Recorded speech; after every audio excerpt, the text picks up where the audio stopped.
Subscribe करें दिशा classes के YouTube channel को और बेल आइकन को दबाइए ताकि लेटेस्ट वीडियो आप तक सबसे पहले पहुंचे। स्वागत है आप सभी का दिशा क्लासेस के यूट्यूब चैनल पर। यूट्यूब पर आप हमें दिशा क्लासेस बज्जू के नाम से सर्च करके और सब्सक्राइब आपको किस तरह करना है, ये सब्सक्राइब बटन आपको जो दिख रहा है उस पर क्लिक करना है और क्लिक करने के बाद में यहाँ पे एक घंटी का आइकन है, बेल का आइकन है, उस पर क्लिक करना है और ऑल कर देना है। जिससे फ़ायदा क्या होगा कि जैसे ही हम कोई नया वीडियो अपलोड करेंगे उसकी जानकारी आप तक पहुंच जाएगी, आपके पास नोटिफिकेशन आ जाएगा मोबाइल में कि दिशा क्लासेस की ओर से नया वीडियो अपलोड किया गया है। चलिए, आज का हमारा जो टॉपिक है वो करंट अफेयर पे बेस है और राजस्थान की समस्त भर्ती परीक्षाएं, चाहे वो आरएस लेवल की हो, चाहे वो अपने राजस्थान पुलिस कांस्टेबल की परीक्षा हो, उन सभी परीक्षाओं के लिए बहुत ही महत्वपूर्ण जो है ये आपका टॉपिक है। और करंट अफेयर हो या जीके का कोई भी टॉपिक हो, उसको समझ के आप जैसे करोगे तो उसको ज़्यादा फायदा होगा। यूट्यूब पे आप हमें सब्सक्राइब कर सकते हो, मैंने अभी बताया जैसे। और यूट्यूब का जैसे हम वीडियो अपलोड करते हैं उसके नीचे आपको एक टेलीग्राम का लिंक भी डाल देंगे, उस पर आप जैसे क्लिक करोगे आपको टेलीग्राम की साइट पे ले जाया जाएगा। वहाँ से आप टेलीग्राम का हमारा जो चैनल है दिशा क्लासेज का वो ज्वाइन कर सकते हो। और फेसबुक पे भी हमें आप लाइक कर सकते हो दिशा क्लासेज बज्जू के नाम से। चलिए, आज का टॉपिक जो हमारा है शुरू करते हैं। आज का हमारा जो टॉपिक है वो आपका है इकोनॉमिक रिव्यू 1920। इकोनॉमिक रिव्यू 1920 का हिंदी में अपने बात करें तो राजस्थान की आर्थिक समीक्षा है 1920। जैसे ही अपने फरवरी में जैसे बजट आता है उस टाइम पे अपने सामने दो शब्द आते हैं, एक तो आता है आपका बजट और एक आता है आपकी आर्थिक समीक्षा। देखो, जीके का जो है कोई अंत नहीं, अनंत है, ज्ञान अनंत है। तो उस ज्ञान को याद रखना अपने लिए बहुत बड़ी बड़ी जो है चुनौती रहती है। तो आप याद कैसे रखोगे इसको? देखो, मैं तो कहता हूँ चाहे हिस्ट्री हो, चाहे ज्योग्राफी हो, चाहे साइंस हो, कोई सा भी सब्जेक्ट हो, उसको आप समझ के करोगे तो ज़्यादा टाइम तक याद रहता है, लंबे टाइम तक आप उसको रिकॉल कर पाते हो। तो आज हम जो करंट अफेयर का टॉपिक पढ़ रहे हैं उसमें आपको समझने से पहले, अपने स्टार्ट करने से पहले तो आपको थोड़ा सा मैं इसका न्यू जो है तैयार करवाना चाहता हूँ। उसमें पहला आपके शब्द आता है एक बजट। बजट जो होता है अगले वित्तीय वर्ष का होता है। बजट का मतलब जैसे इस साल का बजट जो आया है वो आपका 2020-21 वर्ष का है। बजट का मतलब क्या है कि सरकार ने एक फिक्स जो है पैसा, फिक्स अमाउंट जो है सरकार ने विभिन्न योजनाओं के लिए निश्चित कर दिया है कि ये पैसा है जो है निम्न योजनाओं पे खर्च होगा। अलग अलग डिपार्टमेंट वाइज जो आप बांट देते हैं कई बार, और कई बार जो है डिपार्टमेंट पे बांट के अलग अलग योजनाओं का नाम दे देते हैं कि इस योजना पे इतना खर्च होगा। तो ये जो है अगले वित्तीय वर्ष का है। मतलब अभी जैसे आपका वित्तीय वर्ष चालू होता है 1 अप्रैल से लेके अगले साल 31 मार्च तक। 1 अप्रैल मतलब अभी चालू होगी 2020 और 31 मार्च कब? 2021। इस अवधि के दौरान सरकार विभिन्न योजनाओं पे जो पैसा खर्च करेगी वो सरकार बजट में बताती है, घोषणा करती है कि इन योजनाओं पे इतना पैसा खर्च होगा। ये तो आपका हो गया बजट। बजट का वैसे अपने पूरा टॉपिक अलग से पढ़ेंगे, उसमें बजट के बारे में बताएंगे, बजट कहाँ से चालू हुआ है। उसमें रेलवे का बजट अलग होता था पहले, अभी साथ में कर दिया है। तो ये सब बातें अपने बजट जो है राजस्थान का पढ़ेंगे, उसमें आपको विस्तार से बताएंगे। उसमें अलग अलग प्रकार जैसे घाटे हैं, कई बार अपने समझ नहीं आता है राजस्व घाटा क्या होता है, राजकोषीय फिस्कल डेफिसिट क्या होता है, राजकोषीय घाटा क्या होता है, ये सब बातें अपने बजट में, अगला टॉपिक अपना बजट का ही रहेगा वैसे, तो उसमें अपने विस्तार से समझेंगे। तो एक बार आप इतना समझ लो कि बजट का मतलब क्या बजट का मतलब ये है कि सरकार ने एक फिक्स अमाउंट कर दिया है अगले वित्तीय वर्ष यानी 1 अप्रैल से अगले साल 31 मार्च तक एक फिक्स अमाउंट सरकार ने विभिन्न योजनाओं पे खर्च करने के लिए फिक्स कर दिया है कि इतना पैसा खर्च होगा। ये तो हो गया आपके बजट। आज अपने जो टॉपिक पढ़ रहे हैं वो है क्या है, आर्थिक समीक्षा। इसका मतलब क्या है, सबसे पता चल रहा है समीक्षा। समीक्षा का मतलब ये हुआ कि कोई काम हो गया है और उसके बाद में उस काम पे अपने को मंथन करना कि भाई काम सही हुआ है कि नहीं हुआ है, कितना हुआ है और कितना पैसा उस पर खर्च हुआ है, वो होती है समीक्षा। मतलब काम हो गया। इसका मतलब क्या हुआ कि समीक्षा होती है पिछले साल की। जैसे इस साल की आर्थिक समीक्षा जारी की है राजस्थान सरकार ने, तो ये समीक्षा कब की है, ये लिखा हुआ है 2019-20 की है, पिछले साल की है। मतलब पिछला जो बजट था उसमें कितने काम हुए। पिछला बजट कहाँ से चालू हुआ था, पिछला बजट आपके चालू हुआ था 1 अप्रैल 2019 से कहाँ तक, 31 मार्च 2020 तक। इस दौरान जो बजट घोषित किया गया था कौन सा, 19-20 वाला, उस बजट में कौन कौन से काम हुए, सरकार ने कौन कौन सा योजना पे कितना पैसा खर्च किया, ये सब बातें आपकी आती है किसमें, आर्थिक समीक्षा में। मतलब पिछले बजट की जो घोषणाएं थी वो कितनी पूरी हो पाई और किन किन योजनाओं पे कितना पैसा खर्च हुआ है और उनका क्रियान्वयन सही ढंग से हुआ है कि नहीं हुआ है और सरकार ने इस हेतु क्या क्या प्रयास किए गए हैं, ये सब बातें किस में आती है, आर्थिक समीक्षा में। इसके अलावा आर्थिक समीक्षा में जैसे आपके भाई सरकार ने कौन कौन सी उपलब्धियां हासिल की है इस दौरान, जैसे मान लो कितनी सड़कें बनाई है और जैसे कोई हॉस्पिटल खोले हैं तो कितने हॉस्पिटल खोले हैं, कितनी स्कूलें नहीं खुली है, ये सारी उपलब्धियां हैं एक साल की पिछले जो 19-20 की है, वो सब बातें आती है किसमें, आर्थिक समीक्षा में। तो इन सब बातों का अपने को ध्यान में रखते हुए बजट और आर्थिक समीक्षा में माइनर सा डिफरेंस है, ये अपने को ध्यान में रखना है। बजट का मतलब अगले वित्तीय वर्ष, जो अगला वित्तीय वर्ष आएगा उसमें सरकार किन किन योजनाओं पर कितना पैसा खर्च करेगी, वो तो है आपका बजट। आर्थिक समीक्षा होती है पिछले साल की। पिछला साल कौन सा, 1 अप्रैल से 31 मार्च तक 2019-20, उसमें सरकार ने कौन कौन सी योजनाओं पर कितना खर्च किया, कौन कौन सी उपलब्धियां सरकार ने हासिल की है, वो होती है आपकी आर्थिक समीक्षा। अब आर्थिक समीक्षा में अपने आगे कौन कौन से टॉपिक पढ़ेंगे उसमें आगे चलते हैं। अब मेन इसमें ये है कि भाई आर्थिक समीक्षा जो है जारी कौन करता है, जारी आपके कौन करता है, आर्थिक एवं सांख्यिकी निदेशालय जयपुर। आर्थिक एवं सांख्यिकी निदेशालय जयपुर द्वारा प्रति वर्ष जो है आर्थिक समीक्षा का प्रकाशन किया जाता है। अब आर्थिक समीक्षा के बारे में आपको बता दूं कि राजस्थान में ऐसा कोई एग्ज़ाम नहीं है, चाहे आपके 4th ग्रेड का भी एग्ज़ाम क्यों न हो, हर एग्ज़ाम में 1% तो पक्का ही है और कई एग्ज़ाम ऐसे होते हैं जिसमें 2 से 3% इसमें से आपके पूछे जाते हैं। तो ये बहुत ही इम्पोर्टेंट है, आप इसको इग्नोर मत करना। जितने भी आपको इसमें हम PDF अवेलेबल करवा देंगे आपको, उसमें आपको जितने भी पॉइंट है सबको समझते जाना और उन सब बिंदुओं को ध्यान में रखते हुए सारे के सारे इसमें आंकड़े हैं, मेनली इसमें आंकड़े होते हैं, सभी आंकड़े आपको याद रखने पड़ेंगे। इसका कोई इलाज नहीं है, ना ही इसकी कोई ट्रिक है, बस आपको समझना है कि इसको कैसे याद करें, ठीक है। तो इसमें आपका पहला बिंदु था कि राजस्थान की आर्थिक समीक्षा जो है प्रकाशित कौन करता है, आर्थिक एवं सांख्यिकी निदेशालय जयपुर। अब आर्थिक समीक्षा 19-20 राज्य की अर्थव्यवस्था के विभिन्न क्षेत्रों में हुए विकास की प्रकृति की स्थिति व प्रवृत्तियों को दर्शाने हेतु सुलभ संदर्भ है।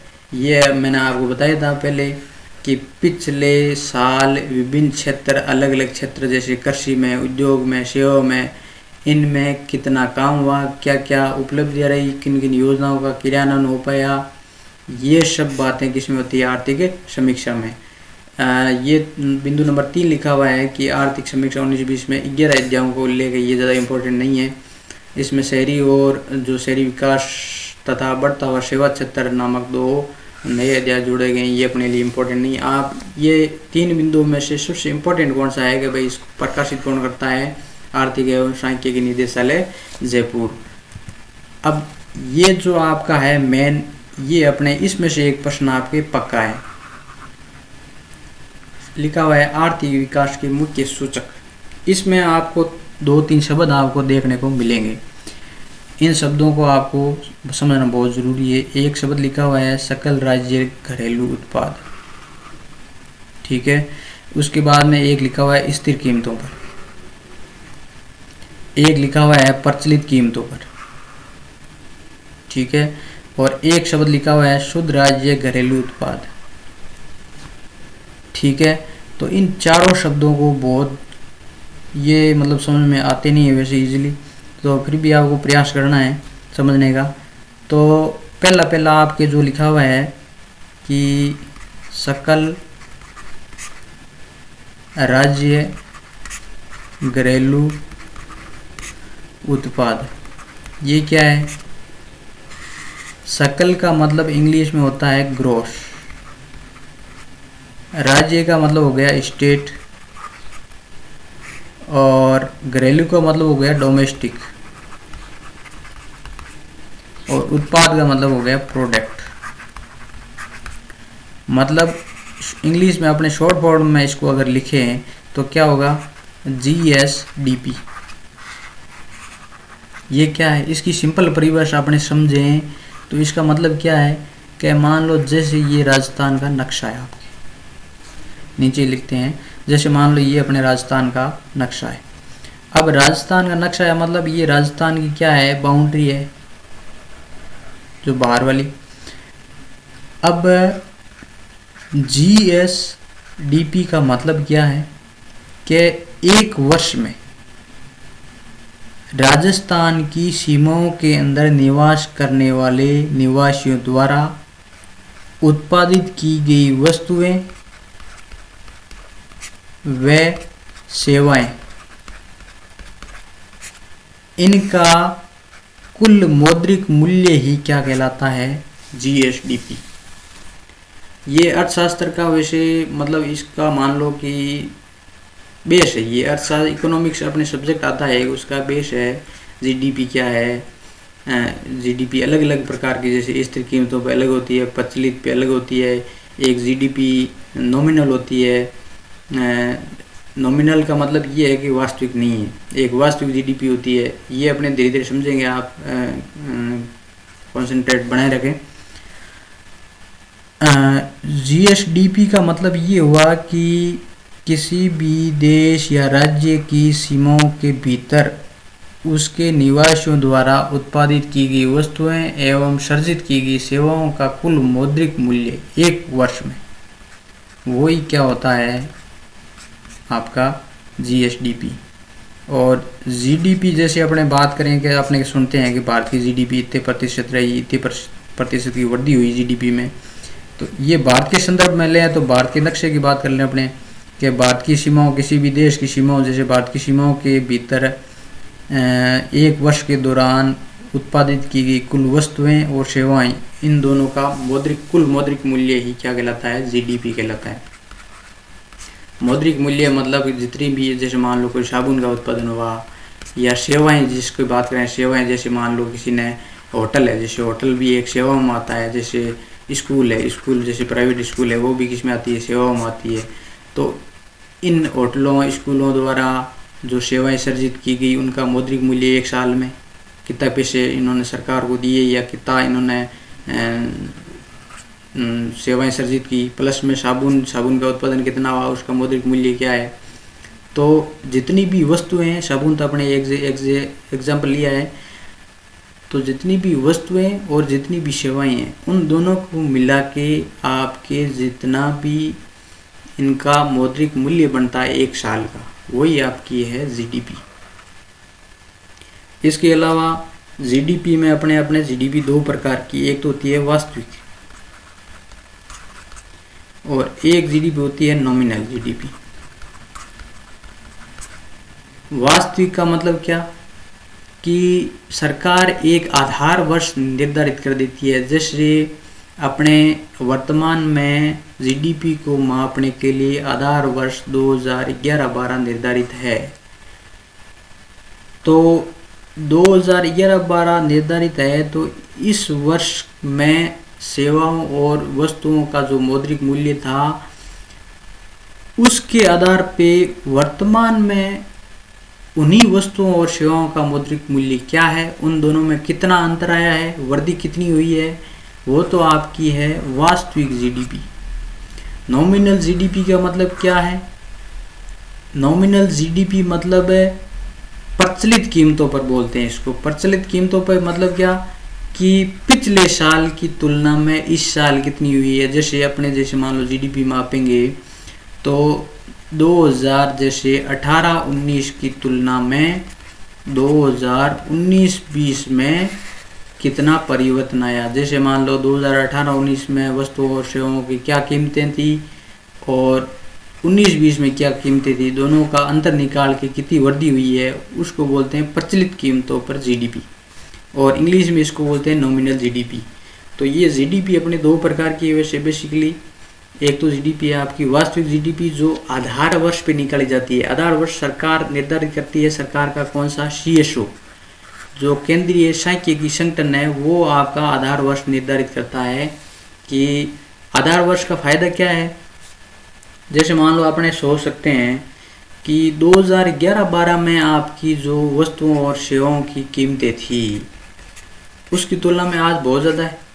जैसे मान लो 2011-12 में कीमत मान लो ऐसे कोई भी आप दाल की ले लीजिए, दाल की कीमत उस टाइम पे मान लो 11-12 में आपकी थी 80 रुपये किलो और अभी दाल होगी 120 रुपये किलो। तो कितना डिफरेंस आ गया आपके 40 रुपये का। तो ये डिफरेंस आपकी जीडीपी में, जीडीपी का आकार डिसाइड करता है। ये 40 रुपये पर किलो के हिसाब से कम हो जाएंगे। अभी तो कितना है 120 है और 2011-12 में कितना था 80। तो 2011-12 के हिसाब से अपने जीडीपी का आंकलन करेंगे तो 80 रुपये के हिसाब से करेंगे और पिछले साल की तुलना में करेंगे तो पिछले साल मान लो 120 रुपये थे तो 120 रुपये के हिसाब से जीडीपी का आंकलन करेंगे।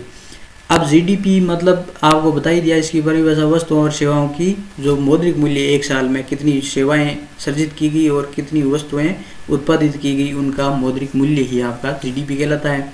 अब जीडीपी के लिए अपने दो प्रकार की जीडीपी होगी, कौन सी, वास्तविक और नॉमिनल।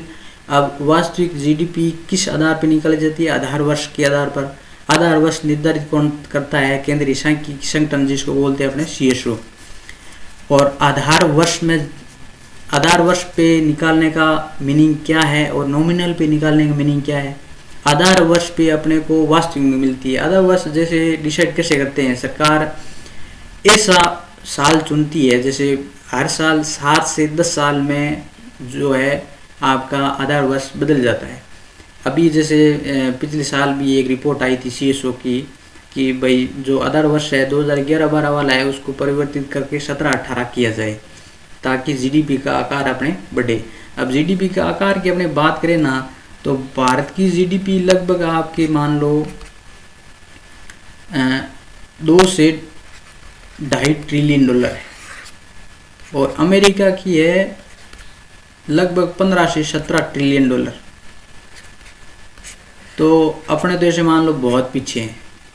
और जीडीपी के जैसे अपने पीछे करंट अफेयर का भी बात करें, जीडीपी के आधार पर अपने 5वें नंबर की बड़ी अर्थव्यवस्था है, 5वें नंबर पे आते हैं अपने पूरी विश्व में जीडीपी के आकार में। तो ये जीडीपी का आकार डिसाइड कैसे होता है? आधार वर्ष के आधार पर डिसाइड होता है कि आधार वर्ष में वस्तुओं और सेवाओं की कीमतें कितनी थी, उसके आधार पर ही जीडीपी का आंकलन किया जाता है। और जीडीपी का आंकलन करने के लिए अपने कौन है, अपने संगठन कौन सा है? CSO है, केंद्रीय सांख्यिकी संगठन है। अब अपने चलते हैं बिंदु नंबर 1 पे।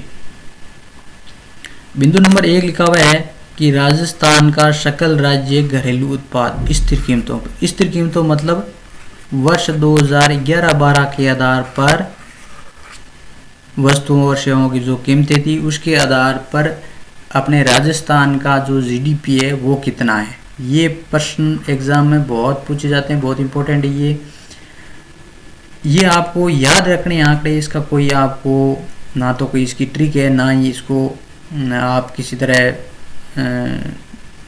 याद कर पाओ तो बहुत अच्छा है।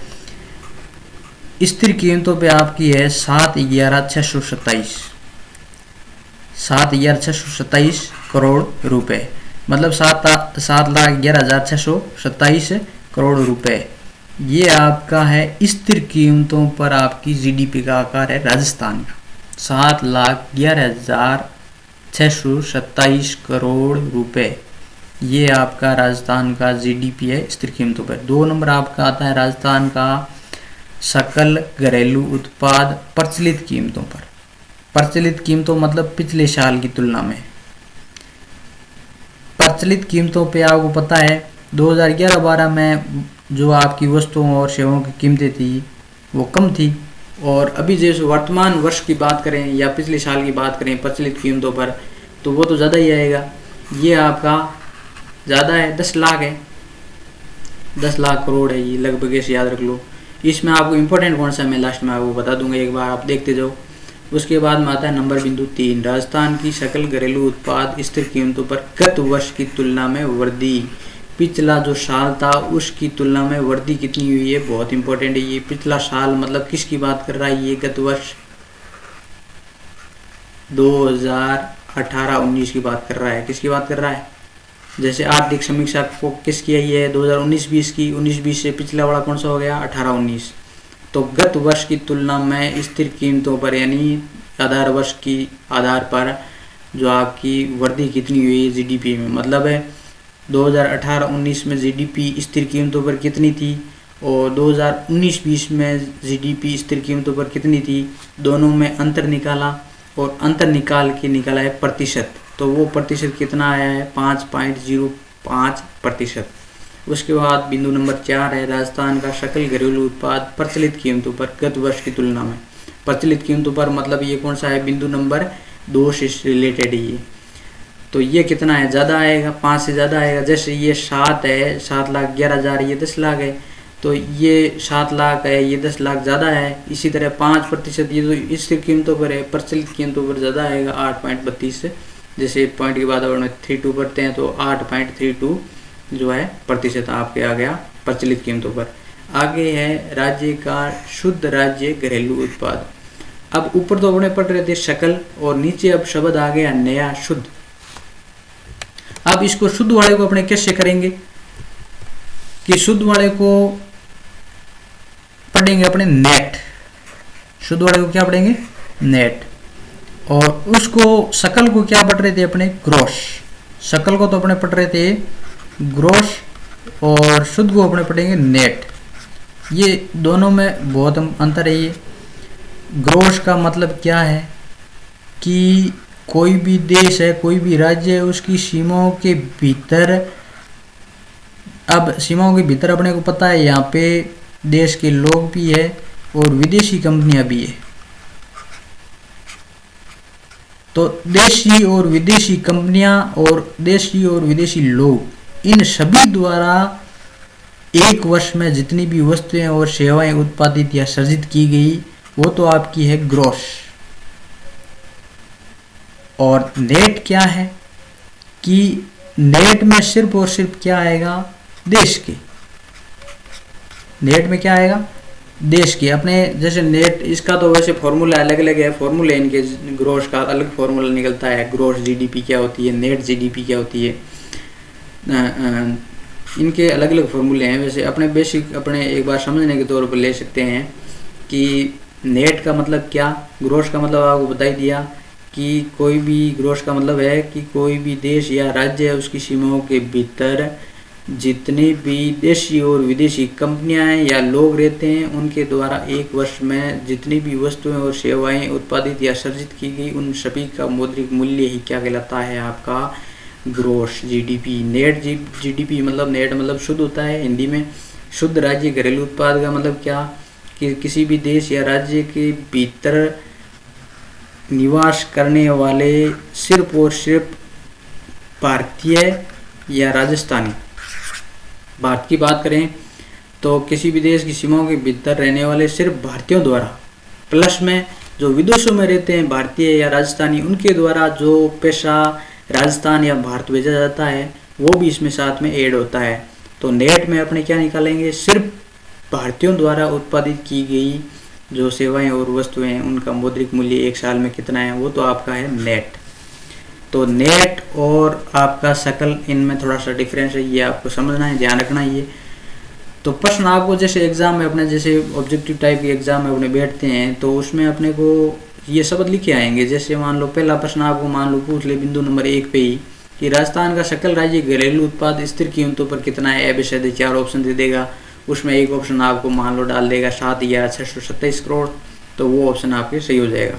अब जैसे मान लो बिंदु नंबर 5 पे आपको प्रश्न कैसे पूछेगा कि राजस्थान का शुद्ध राज्य घरेलू उत्पाद स्थिर कीमतों पर, इसमें आपके शब्द लिखा आएगा शुद्ध। तो आपको समझना है शुद्ध अलग है, शकल अलग है। शकल मतलब पूरा, उसमें देसी विदेशी दोनों, शुद्ध मतलब सिर्फ और सिर्फ देसी। तो शुद्ध में देखो कौन कौन सा है स्थिर कीमतों पर, वो आपके है 6,30,695। ये और कम आएगा उससे भाई, बिंदु नंबर 1 से और कम आएगा। क्यों आएगा? क्या इसमें बिंदु नंबर 1 में जो आपके देसी और विदेशी दोनों आएंगे और इसमें क्या आएगा, खाली आएगा देसी। तो ये आंकड़ा उससे और कम आएगा। तो याद रखने के लिए मैं बता रहा हूँ, ये आपकी एक ट्रिक बन सकती है कि शुद्ध आए तो शुद्ध 7,11 आपके 627 से कम आएगा। कितना? 36,695 करोड़ रुपए। उसके बाद में आता है शुद्ध राज्य घरेलू उत्पाद प्रचलित कीमतों पर, ये आपके आएगा 9,16,014 करोड़ रुपए। ये भी क्या है, ये बिंदु नंबर 2 में जो लिखा हुआ है उससे क्या आएगा, कम आएगा। उसमें 10 है, इसमें कितना है, 9 है। तो ये आपको ध्यान में रखना है। अब राजस्थान के शुद्ध राज्य घरेलू उत्पाद स्थिर कीमतों पर गत वर्ष की तुलना में, वहाँ स्थिर कीमतों पर गत वर्ष की तुलना में कितना था, 5.05, और यहाँ कितना है, 5.04। तो ये आपका बेसिक डिफरेंस है, ध्यान रखना। अब 0.5 आया है तो इसमें देसी विदेशी दोनों साथ में थे, और 0.4 आया है मतलब क्या, इसमें खाली देशी है। बिंदु नंबर 8, राजस्थान का शुद्ध राज्य घरेलू उत्पाद प्रचलित कीमतों पर गत वर्ष की तुलना में वृद्धि। तो प्रचलित कीमतों पर है तो ये प्रचलित कीमतों पर 8.37% है आपका, और ये आपका बिंदु नंबर 8 हो गया। तो इसमें आपको बिंदु कौन कौन से याद रखने हैं मैं बता दूँ। बिंदु नंबर 1 बहुत इंपॉर्टेंट है। बिंदु नंबर 1 के अलावा आपका बिंदु नंबर 3 बहुत इंपॉर्टेंट है। 3 के अलावा बिंदु नंबर 5 बहुत इंपॉर्टेंट है। 5 के अलावा बिंदु नंबर 7 इंपॉर्टेंट है। तो ये इन बिंदुओं को आपको ध्यान में रखना है, ये आंकड़े आपको याद होने चाहिए। तो एक बार दोबारा रिवीजन के तौर पर अपने देख लेते हैं ये वाली स्लाइड में कि पॉइंट नंबर 1 क्या बोल रहा है, राज्य का सकल घरेलू उत्पाद है आपका स्थिर कीमतों पर, वो है 7,11,627 करोड़ स्थिर कीमतों पर। ध्यान रखना, स्थिर कीमतें आधार वर्ष के आधार पर निकाली जाती है, और राजस्थान और भारत की बात करें तो वर्तमान में अपने जीडीपी का स्थिर कीमतों पर आकलन करने के लिए आधार वर्ष निश्चित है, और वो निश्चित कौन करता है, सीएसओ करता है। वो कितना है, 2011-12। उसके बाद में बिंदु नंबर 3 की बात करें तो राजस्थान के सकल राज्य घरेलू उत्पाद स्थिर कीमतों पर गत वर्ष की तुलना में वृद्धि कितनी हुई स्थिर कीमतों पर, वो आपको याद रखना है 5.05%। उसके बाद में बिंदु नंबर 5 में आप देखो शुद्ध राज्य घरेलू उत्पाद। तो शुद्ध राज्य घरेलू उत्पाद स्थिर कीमतों पर है, वो है 36,695। वो उससे कम आएगा बिंदु नंबर 1 से। ये आपको ध्यान रखोगे ऐसे तो आपको याद हो जाएगा कि बिंदु नंबर 1 में 7 आया था, इसमें आएगा 36, तो 7 से कम आ रहा है 6। उसके बाद बिंदु नंबर 7 है आपका राजस्थान के शुद्ध राज्य घरेलू उत्पाद स्थिर कीमतों पर गत वर्ष की तुलना में कितनी वृद्धि हुई है, 5.05। 0.5 था उसमें, इसमें कितना आएगा 0.4%। ठीक है, आगे चलते हैं अपने अगली स्लाइड में। बिंदु नंबर 9 है राजस्थान की प्रति व्यक्ति आय स्थिर कीमतों पर। अब प्रति व्यक्ति आय मतलब क्या हुआ, पर कैपिटा इनकम। ये आपकी कैसे निकाल जाती है, आपकी जो जीडीपी होती है, जीडीपी का मान लो जितना भी जैसे पीछे अपने 7 उसमें आपके भाग देंगे कितना, किसका देंगे, जनसंख्या। ठीक है, और जनसंख्या का भाग देंगे तो प्रत्येक व्यक्ति की आपकी आ जाएगी आय। तो यहाँ लिखा हुआ है कि राजस्थान के प्रति व्यक्ति आय किस पे, स्थिर कीमतों पे, वो कितनी है, 81,355 रुपये प्रति वर्ष। तो राजस्थान में एक व्यक्ति चाहे गरीब है चाहे अमीर है, सबका औसत निकाला जाता है इसमें। तो इसमें प्रत्येक व्यक्ति की प्रति वर्ष की इनकम कितनी आ रही है स्थिर कीमतों पर, 81,355 रुपये प्रति वर्ष। उसके बाद में राजस्थान की प्रति व्यक्ति आय प्रचलित कीमतों पर ज़्यादा होगी, वो तो अपने को पता ही है। तो वो कितनी है, 1,18,159 रुपये प्रति वर्ष। उसके बाद बिंदु नंबर 11 है राजस्थान की प्रति व्यक्ति आय में स्थिर कीमतों पर गत वर्ष की तुलना में वृद्धि कितनी हुई है, 3.54%। ये 3.54% है वो है। उसके बाद में राजस्थान की प्रति व्यक्ति आय में प्रचलित कीमतों में गत वर्ष की तुलना में वृद्धि, ये आपकी है 6.83। ये ज़्यादा है, ये अपने को पता है प्रचलित कीमतों वाला हमेशा क्या रहता है, ज़्यादा रहता है। तो इसमें आपको इम्पोर्टेंट बिंदु कौन सा है, बिंदु नंबर 9 और उसके बाद बिंदु नंबर 11, ये दोनों इम्पोर्टेंट है, ये अपने को ध्यान में रखें। तो राजस्थान स्थिर कीमतों पर जो आपकी है प्रति व्यक्ति आय है वो प्रति वर्ष कितनी है, 81,355 रुपये, और गत वर्ष की तुलना में आपने वृद्धि देखें तो कितनी है, 3.54% की वृद्धि हुई है। तो आय कुल मिला के बढ़ी है पिछले गत वर्ष की तुलना में। आगे है बिंदु नंबर 13। बिंदु नंबर 13 क्या बोल रहा है कि सकल राज्य घरेलू उत्पाद जो है GSDP अपने पीछे पड़ा था, तथा प्रति व्यक्ति आय जो 21,355 पिछले अपने स्लाइड में देखी थी, वो है राज्य की अर्थव्यवस्था की समग्र प्रगति को प्रदर्शित करते हैं। देखो एक तो अपने शब्द आता है GSDP और एक है PCI पर कैपिटा इनकम। ये अगर किसी देश की या राज्य की ज़्यादा है, इसका मतलब वो देश प्रगति कर रहा है या वो राज्य क्या कर रहा है, प्रगति कर रहा है। तो कई बार एग्जाम में ऐसा प्रश्न ये पूछा हुआ एक बार कि किसी भी देश या राज्य की अर्थव्यवस्था की समग्र प्रगति के निम्न में से कौन कौन से सूचक है। एक आपके GDP लिख देगा, एक लिख देगा PSI लिख देगा, एक ग्रोथ रेट, अलग अलग ऑप्शन दे देगा इसमें आपको। तो एक मान लो ऑप्शन आपको डाल देगा उपरोक्त दोनों, कौन कौन सा, GDP और पर कैपिटा इनकम दोनों। तो ये आपको दोनों इसमें राइट करना है।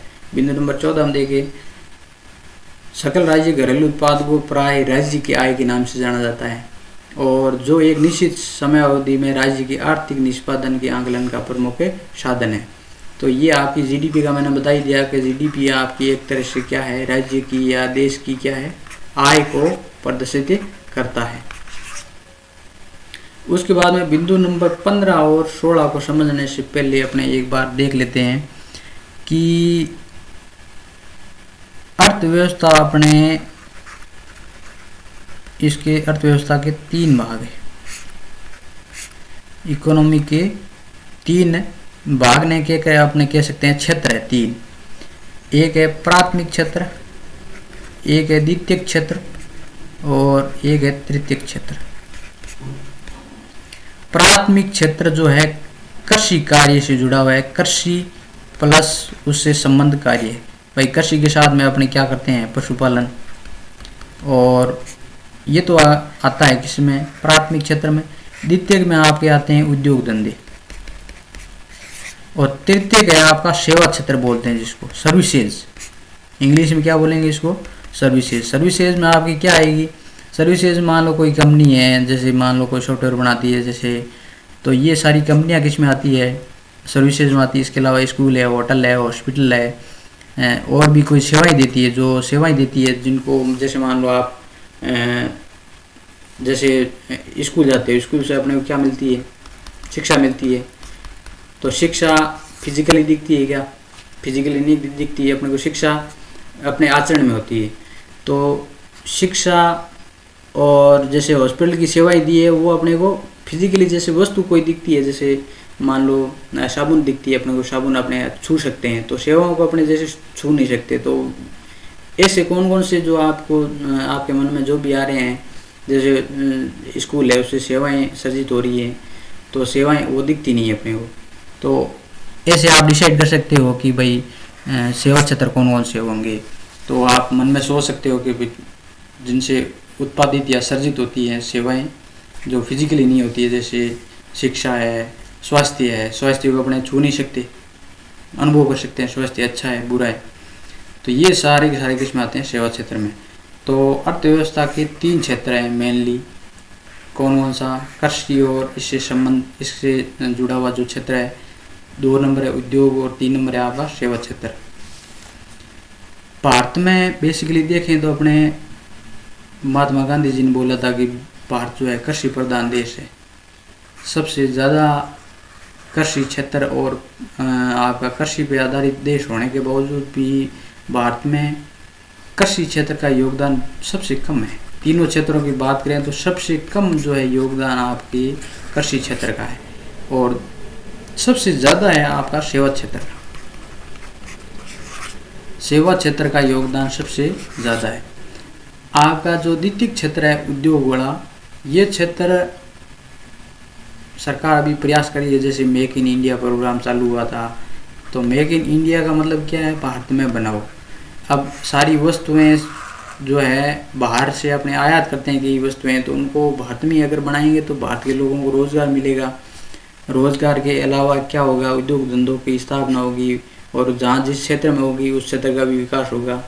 तो भारत सरकार का भी प्रयास क्या है कि उद्योग धंधे ज़्यादा से ज़्यादा बढ़ाए जाए ताकि आपका अर्थव्यवस्था का द्वितीय क्षेत्र है वो ज़्यादा से ज़्यादा ग्रोथ करे। तो जैसे अपने चाइना की बात करें तो चाइना में सबसे ज़्यादा क्या है, द्वितीय क्षेत्र का योगदान सबसे ज़्यादा है। वहाँ उद्योग धंधे बहुत ज़्यादा है। अपने मार्केट में देखते हैं तो चाइनीज चीज़ें बहुत सारी अवेलेबल है। जैसे अपने को पैसे के हिसाब से चाहिए, जैसे मान लो पैसे ज़्यादा है अपने पास, 20,000 रुपये है, 20,000 का मोबाइल लेना है तो 20,000 का भी अवेलेबल है मार्केट में। अब ज़्यादा पैसे वाला ज़्यादा दिन तक चलेगा, और 500 रुपये वाला भी चाइनीज़ मोबाइल अवेलेबल है तो वो कम दिन चलेगा। तो अपने पैसों के हिसाब से सारी चीज़ें चाइना में बनती है, अवेलेबल होती है। तो इतनी बड़ी जनसंख्या होने के बावजूद भी वहाँ के लोग शांत हैं। प्लस में एक बात ये है कि भाई वहाँ साम्यवादी सरकार है, अपने यहाँ लोकतंत्र है। जैसे हर 5 साल में अपनी सरकार बदल जाती है, या यूँ के लोग की चुनाव होते हैं, तो वहाँ चुनाव वाला सिस्टम है नहीं, वहाँ पे एक ही सरकार है। और इसके बावजूद भी चाइना अपने देखते हैं कि पूरी वर्ल्ड की अपने सबसे ज़्यादा पॉपुलेशन वाला देश है। तो इतनी बड़ी जनसंख्या को कंट्रोल में रखना, वो भी बिना लोकतंत्र के, तो उसके लिए सरकार, चाइना की सरकार की ये सबसे बड़ी पॉलिसी की जो उद्योग वाला जो क्षेत्र है उसको बढ़ा दो, ताकि लोग फ्री नहीं रहें। और लोगों सबके पास काम रहेगा तो लोग फ्री नहीं रहेंगे, और फ्री नहीं रहेंगे तो उनको लोगों को, जैसे अपने यहाँ पे लोगों के पास काम नहीं होता है तो जैसे अपराध है और जैसे अपने अपने देखते हैं सामाजिक घटनाएं हैं वो ज़्यादा घटित होती है। तो चाइना में ऐसा नहीं है। तो चाइना में घटनाएं तो वैसे होती है, लेकिन वहाँ सब लोगों के पास रोज़गार है, और रोज़गार अपने को पता है सभी को रोज़गार देना है। तो आपका अर्थव्यवस्था का जो द्वितीय क्षेत्र है उद्योग वाला, वो उसको अपने को बढ़ाना पड़ेगा। तो अपने भारत की बात करें तो अभी सेवा क्षेत्र का योगदान सबसे ज़्यादा है, 2 नंबर है आपका उद्योग वाले का, और सबसे कम योगदान किसका है, कृषि क्षेत्र का है। और अपने भारत के बारे में बोलते हैं कि भारत कृषि प्रधान देश है, फिर भी इसके योगदान सबसे कम रहता है। तो ये आपका बिंदु नंबर 15 है। इसमें अपने देखेंगे कि सकल राज्य घरेलू उत्पाद जो है क्षेत्रवार योगदान स्थिर कीमतों पर, स्थिर कीमतों पर मतलब क्या हुआ, 2011-12 के आधार पर, कि 2011-12 में वस्तुओं और सेवाओं की कीमतें क्या रही, उसके आधार पर इनका क्या योगदान रहा। तो इसमें पहला है कृषि क्षेत्र, बहुत इंपॉर्टेंट है, ये सीधा पूछता है। कृषि क्षेत्र का योगदान रहा है 25.19%। कितना रहा है, 25.19%। और उद्योग का कितना रहा है, 30.67%।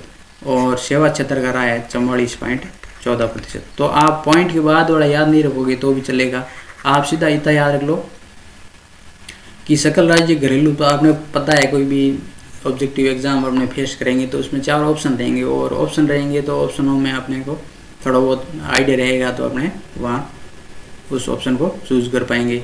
तो सेवा क्षेत्र का ऐसा मान लो 44 है, और उद्योग का 30 है, 44 से थोड़ा कम रहेगा 30, और 30 से थोड़ा सा कम कितना है 25। तो सबसे कम तो कृषि का रहता ही, वैसे मैंने बता ही दिया। सबसे ज़्यादा 44 किसका रहेगा, सेवा क्षेत्र का, और बीच में दोनों के बीच में 30 किसका रहेगा, उद्योग क्षेत्र का। ये तो किसकी बात हुई है, जीडीपी का क्षेत्रवार, कि जीडीपी में आपकी बात करें, जीडीपी के 3 क्षेत्र अभी बताए थे मैंने अर्थव्यवस्था के करके। तो जीडीपी के 3 क्षेत्र हैं, कौन कौन से, कृषि, उद्योग और सेवा। तो कृषि और उद्योग और सेवा तीनों क्षेत्रों में जीडीपी का अलग अलग योगदान रहता है। जैसे कृषि क्षेत्र का इतना मान लो, ये जीडीपी का आकार मान लो 100 रुपये है। कितना रुपये है, 100 रुपये। तो 100 रुपये में कृषि वाला क्षेत्र जो है, अपने कृषि से कितनी उत्पादन हुआ, वो उससे सरकार को कितनी आमदनी हुई, वो 25 रुपये मिले। 100 में से कितने रुपये, 25 रुपये। और उद्योगों से उत्पादन होकर सरकार को कितने रुपये मिले, 30 रुपये। और सेवा से कितने मिले, 44 रुपये। तो ये सब आपके टोटल मिला के कितने रुपये हो गए, 100 रुपये। तो ये इस तरह से आपके जैसे जीडीपी को अपने 100 रुपये मान के देखें तो कृषि का 25, उद्योग का 30 और सेवा क्षेत्र का 44 रुपये योगदान रहा है 100 रुपये बनाने में। उसके बाद में बिंदु नंबर 16 है आपका सकल राज्य के घरेलू उत्पाद क्षेत्रवार प्रचलित कीमत। ये ज़्यादा इंपॉर्टेंट नहीं है, आपको बिंदु नंबर 15 ही याद रखना है कि स्थिर कीमतों पर राजस्थान की जीडीपी में क्षेत्रवार योगदान निम्न में से क्या रहा। इसमें 4 ऑप्शन आपको दे देगा अलग अलग। कृषि में बराबर लिख के दे देगा, कृषि में 25, उद्योग में 30, सेवा में 44। ये अपने को याद रखना है। और बिंदु नंबर 16 में अपने देखें तो इम्पोर्टेंट नहीं है, फिर भी आप देख लेना एक बार। कृषि क्षेत्र में योगदान रहा है 25 पॉइंट कुछ ज़्यादा रहा है। उद्योग का यहाँ पे 30 है, यहाँ पे कितना आ गया है 27। और सेवा क्षेत्र की बात करें तो अपने सेवा क्षेत्र में रहा है 46%। तो सेवा क्षेत्र उसमें स्थिर कीमतों पर 44 रहा है और यहाँ पे सेवा क्षेत्र का रहा है 46%। तो अपने को मेन बिंदु नंबर 15 ही याद रखना है। और बिंदु नंबर 15 के आधार पर आपके कोई भी एग्जाम आएगा उसमें आप फाइट कर सकते हो। उसके बाद में अपने आगे चलते हैं। अब आगे आता है अपने महत्वपूर्ण आधार वर्ष। आधार वर्ष की अपने बात वैसे पहले कर चुके हैं, फिर भी अपने को ध्यान में रखना ही है। आधार वर्ष की बात करें तो आधार वर्ष का मतलब क्या है कि अपने जीडीपी के लो या और भी कई आंकड़े हैं उनकी गणना करने के लिए एक आधार वर्ष फिक्स कर देते हैं। आधार वर्ष ऐसा चुना जाता है जिसमें अर्थव्यवस्था में उस वर्ष में बहुत कम उतार चढ़ाव हुए हो, या ऐसे मान लो जैसे अभी कोरोना वायरस आ रखा है तो इसमें जीडीपी अपने को बहुत नुकसान हो रहा है, तो उद्योग धंधों को है, सेवा क्षेत्र को है, सबको नुकसान ज़्यादा हो रहा है। तो इस तरह की भी कोई घटना नहीं हुई हो उस वर्ष में, तो इस तरह का वर्ष जो है सीएसओ द्वारा चयन किया जाता है। तो कृषि की बात करें तो बिंदु नंबर 17 में देखें, कृषि उत्पादन सूचकांक का आधार वर्ष वर्तमान में कितना है 2007-08। ये अपने को प्रश्न सीधा पूछेगा आपको कि कृषि उत्पादन सूचकांक का आधार वर्ष वर्तमान में कौन सा है 2007-08।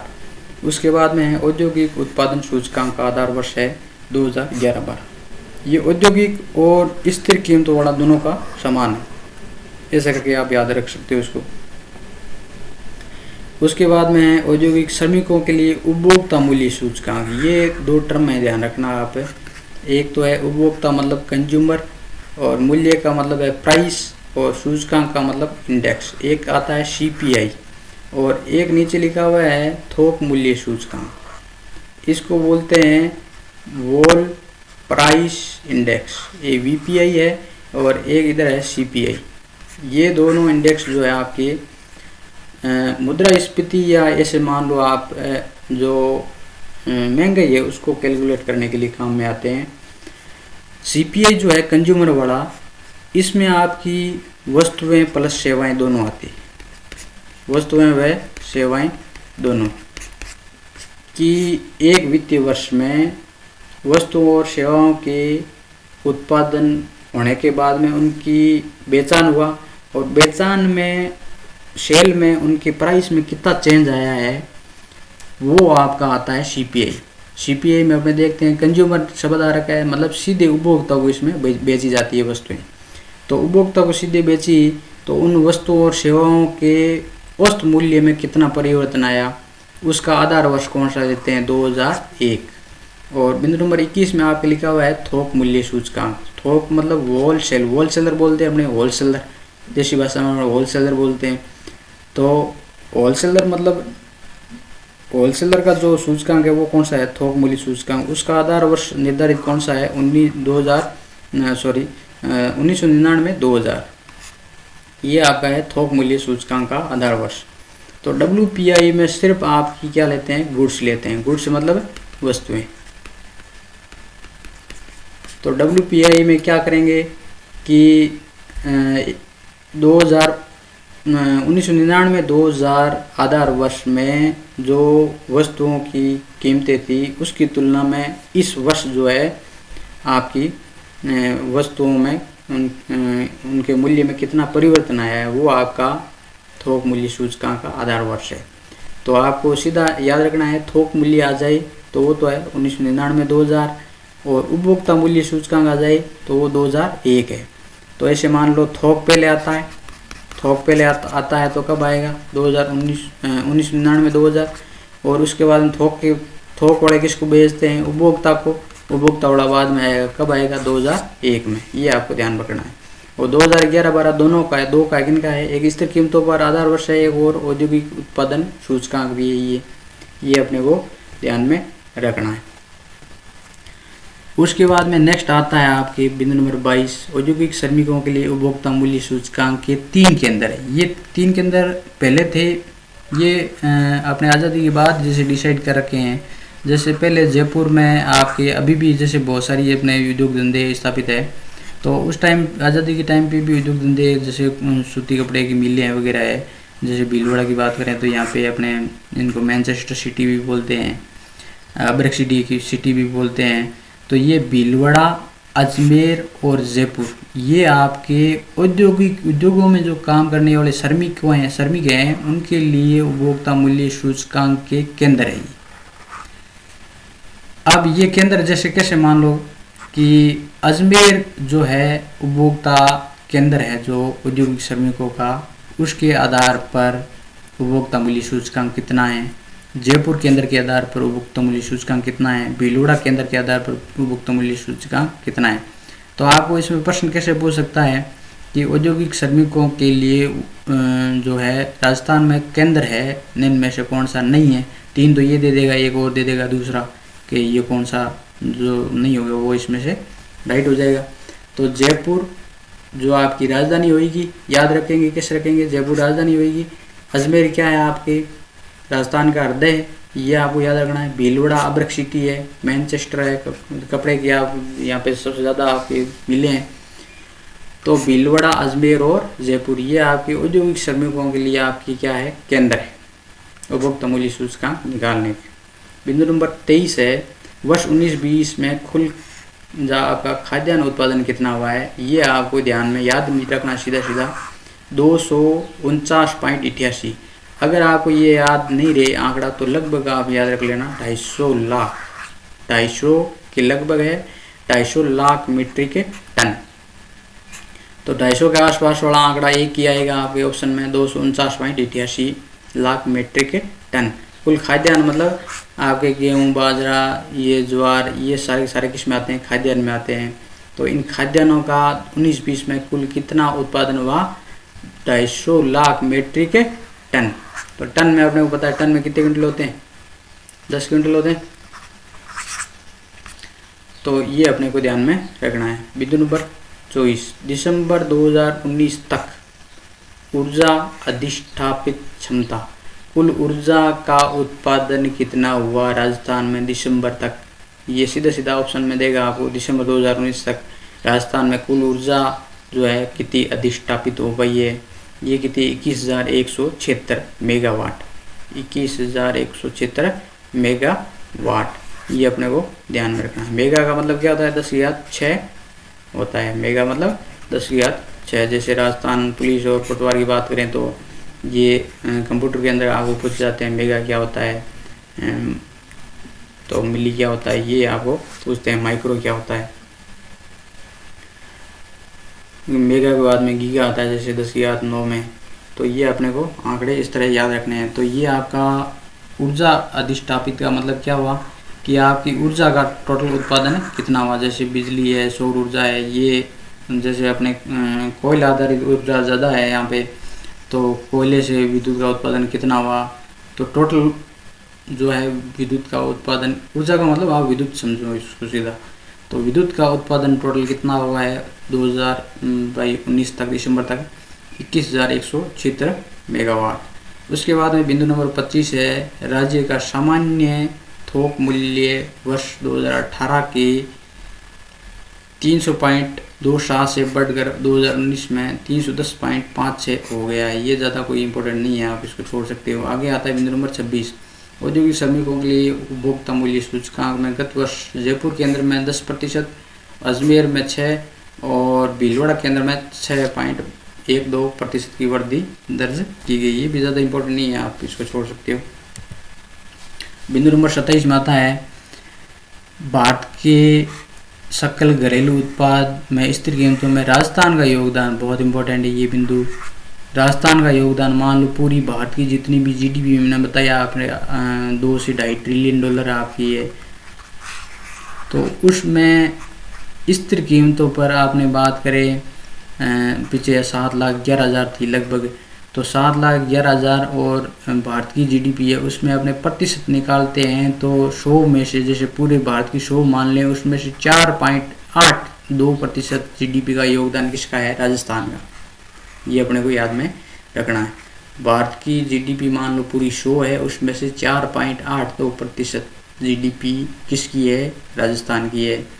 उसके बाद में आता है बिंदु नंबर 28, भारत के सकल घरेलू उत्पाद जीडीपी में प्रचलित कीमतों पर राजस्थान का योगदान, ये 4.99% है। ये भी ज़्यादा कोई प्रचलित कीमतों वाला एक बार आप छोड़ सकते हो, लेकिन अगर याद आप रख सकते हो तो आप इसको याद रखना है। उसके बाद में आता है आपका राजस्थान में क्षेत्रवार वृद्धि दर। वो जो अपने पीछे पढ़ा था वो क्या था? वो तो जीडीपी में क्षेत्रवार योगदान था। जीडीपी में क्षेत्रवार, जीडीपी में अपने को पता है क्षेत्र कितने हैं? कृषि, उद्योग और सेवा, ये 3 क्षेत्र थे। जीडीपी में योगदान अलग अलग, जैसे सेवा क्षेत्र का कितना था? 44, उद्योग का कितना था? 30 और कृषि का कितना था? 25। ये था स्थिर कीमतों पर। ये तो योगदान था। जैसे मान लो जीडीपी को 100 मान लें तो 100 में से 25 किसका है? कृषि का, 30 उद्योग का है, सेवा का 44 है। ये तो जीडीपी का। ये क्या है? ये वृद्धि दर का है। जैसे मान लो इस साल अपने, जैसे मान लो विश्व बैंक ने अनुमान लगाया है कि ये कोरोना वायरस से पहले की बात है, तो विश्व बैंक ने अनुमान लगाया था कि भारत की वृद्धि दर है, जीडीपी की वृद्धि दर एक से बताता है जीडीपी की वृद्धि दर। तो जीडीपी की वृद्धि दर आपकी विश्व बैंक, IMF है, ये अनुमान लगाते हैं तो 7% लगभग बताई थी कि 7% जीडीपी की वृद्धि दर रहेगी। तो इस वृद्धि दर में कृषि क्षेत्र का कितना योगदान रहेगा, उद्योग का कितना रहेगा और सेवा क्षेत्र का कितना रहेगा, वो ये बिंदु नंबर 29 है। ये तो अपने भारत की बात की। ऐसे कैसे राजस्थान की बात करें तो राजस्थान की मान लो, जैसे मान लो वृद्धि दर जैसे मान लो रही 9% रहेगी, मान लो अनुमान लगाते हैं तो 9% रहेगी वृद्धि दर। तो 9% में कृषि क्षेत्र का योगदान कितना रहेगा? 5.65। उद्योग का कितना रहेगा? 1.98 और सेवा क्षेत्र का कितना रहेगा? 6.89%। ये अपने को रखना, याद ध्यान रखना, बहुत इंपॉर्टेंट है ये। तो राजस्थान में क्षेत्रवार वृद्धि दर जो है आपकी, कृषि क्षेत्र में वृद्धि दर कितनी है? 5.65%। उद्योग का है 1.98% और सेवा का है 6.89%। ये अपने को ध्यान में रखना है। उसके बाद में बिंदु नंबर आता है आपके 30, वर्ष 18-19 में राजकोषीय घाटा। अब देखो इकोनॉमिक्स का एक प्रयास करेंगे आपके लिए, राजस्व घाटा, राजकोषीय घाटा का भी एक वीडियो आपके लिए अवेलेबल करवाएं यूट्यूब पे। तो एक बार आप रख लिए, एक बार समझ लो। अपने सामने 2 शब्द आते हैं, एक तो आता है राजस्व घाटा और एक आता है राजकोषीय घाटा।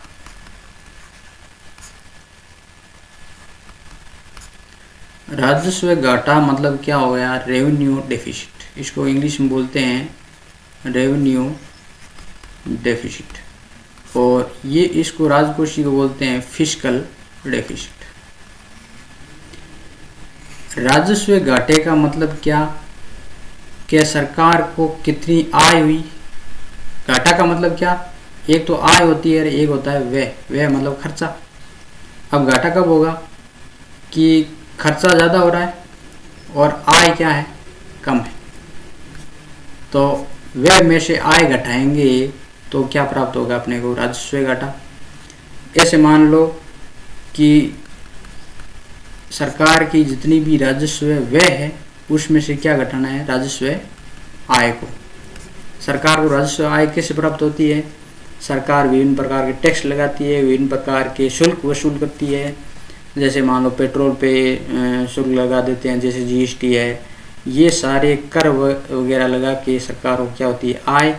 और वह सरकार का खर्चा कौन सा है? सरकारी जो सरकार आप वेतन भत्ते हैं, और इसके अलावा आप सरकार कोई योजना चलाती है, उन पे पैसे खर्च करती है। मतलब सरकारी काम काज के लिए जो पैसा खर्च होता है वो सरकार का है व्यय। तो राजस्व घाटा का मतलब ये हुआ कि सरकार घाटा है। अगर मान लो कोई सरकार राजस्व घाटे में चल रही है, इसका मतलब क्या कि सरकार की आय कम है और खर्चा सरकार ज़्यादा कर रही है, तो वो सरकार किस में चलती है, राजस्व घाटे में। दूसरा आपके है राजकोषीय घाटा। राजकोषीय घाटा का सीधा सिंपल मतलब ये है कि सरकार को अपने खर्चों को चलाने के लिए कितना उधार लेना पड़ रहा है। सीधी भाषा में अपने मान लें कि सरकार को अपने खर्चे को चलाने के लिए कितना उधार लेना पड़ रहा है। तो राजकोषीय घाटा किसको बताता है, उधारी को बताता है। सरकार उधार किससे लेती है, विश्व बैंक से लेती है, IMF से लेती है, या और किसी देश से सहायता ले सकती है। तो ये उधारी जो है वो किसको दिखाती है, राजकोषीय घाटे को। तो राजस्व घाटा और राजकोषीय घाटा दोनों अलग अलग टर्म है। राजस्व घाटा का मतलब ये है रेवेन्यू डेफिसिट। इसका मतलब ये है कि सरकार की आय कम है और खर्चा सरकार ज़्यादा कर रही है। वेतन भत्तों पे, सरकार के जो डिपार्टमेंट है, अलग अलग ऑफिसेज है, उनको चलाने के लिए सरकार खर्चा ज़्यादा कर रही है, जबकि आय सरकार की कम हो रही है। और दूसरा है राजकोषीय घाटा, मतलब सरकार के पास पैसा है ही नहीं, अपने खर्चे जो सरकार के खर्चे हैं उनको चलाने के लिए, तो उनको उधारी लेनी पड़ रही है। तो सरकार को अपने खर्चे चलाने के लिए कितने रुपए उधार लेने पड़ रहे हैं, वो आप किसको दर्शाता है, राजकोषीय घाटे को। तो 2003 में, कब की बात है ये, 2003 की एक एक्ट आया था, FRBM एक्ट। FRBM एक्ट, इसमें बताया गया था, FRBM मतलब क्या हुआ, फिस्कल आपका राजकोषीय प्रबंधन एवं मैनेजमेंट जो है अधिनियम 2003 का। इस अधिनियम में क्या बताया गया था कि कोई भी सरकार है, चाहे राज्य सरकार हो, चाहे आपकी केंद्र सरकार हो, उस सरकार को प्रयास करना है कि उसका राजस्व घाटा हो जीरो। राजस्व घाटा कितना होना चाहिए, जीरो। मतलब सरकार की आय और सरकार का व्यय, उसके बीच में अंतर जीरो होना चाहिए। प्लस में हो तो चलेगा, लेकिन माइनस में नहीं होना चाहिए। ठीक। दूसरा आपके इस एक्ट में और एक बात बोली गई है कि राजकोषीय जो घाटा है वो होना चाहिए 3%। राजकोषीय घाटा 3% किसका, GDP का। मान लो GDP 100 है, तो 100 रुपये में 3 रुपये सरकार उधार लेके काम चला सकती है। तो 100 रुपये में 3 रुपये आपका उधारी का चल सकता है।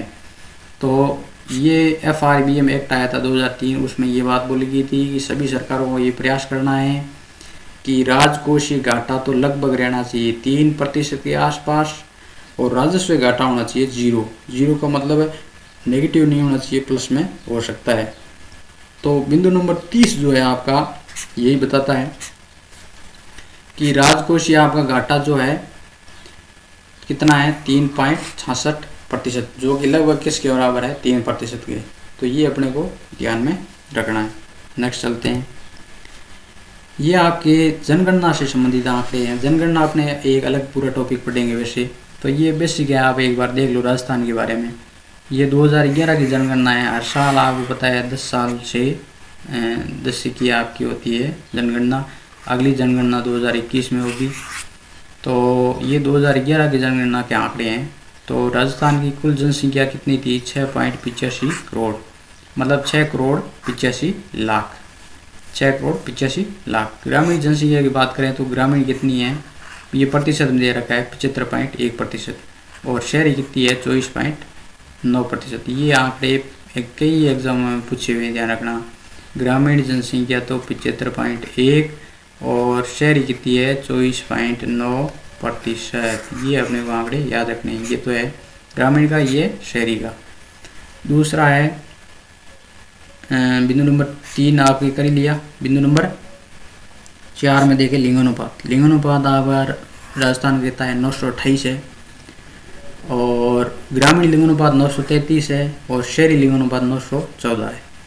तो ये लिंगानुपात के आंकड़े हैं।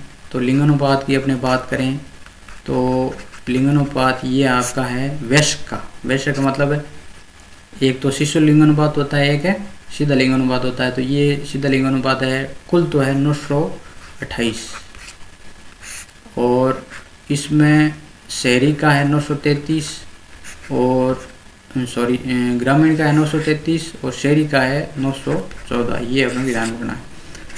लिंगानुपात का मतलब ये हुआ कि 1000 पुरुषों पे महिलाओं की संख्या।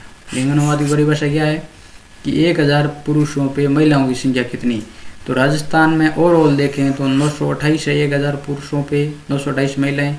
और ग्रामीण क्षेत्र में बात करें तो ग्रामीण क्षेत्र में 1000 पुरुषों पे महिलाओं की संख्या 933 है और शहरी क्षेत्र में बात करें तो 914 है।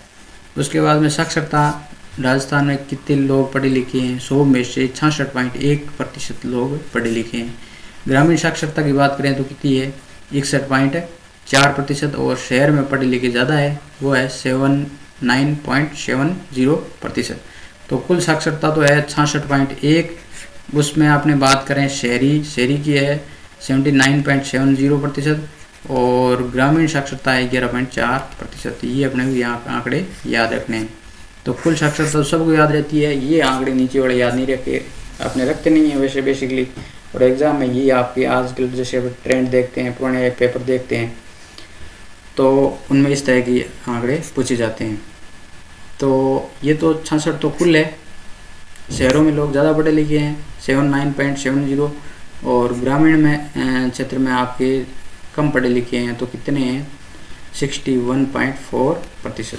ये आपको आंकड़े याद रखने हैं। तो कुल जनसंख्या 6.85 करोड़, ग्रामीण जो है जनसंख्या है 75.1 और शहरी है 24.9। लिंगानुपात की बात करें 928 है, ग्रामीण का है 933, शहरी का 914।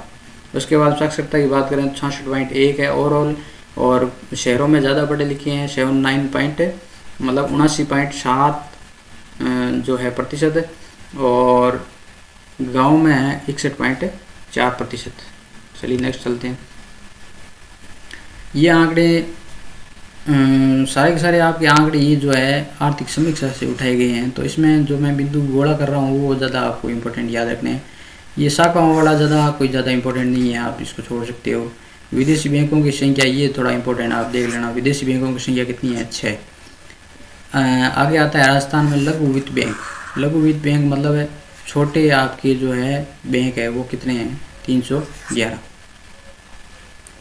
उसके बाद में है राजस्थान में पशुधन, ये बहुत इंपॉर्टेंट है। पशुधन जनगणना है जो है, जैसे अपने पशुधन जनगणना होती है वैसे ही पशुओं की गणना होती है।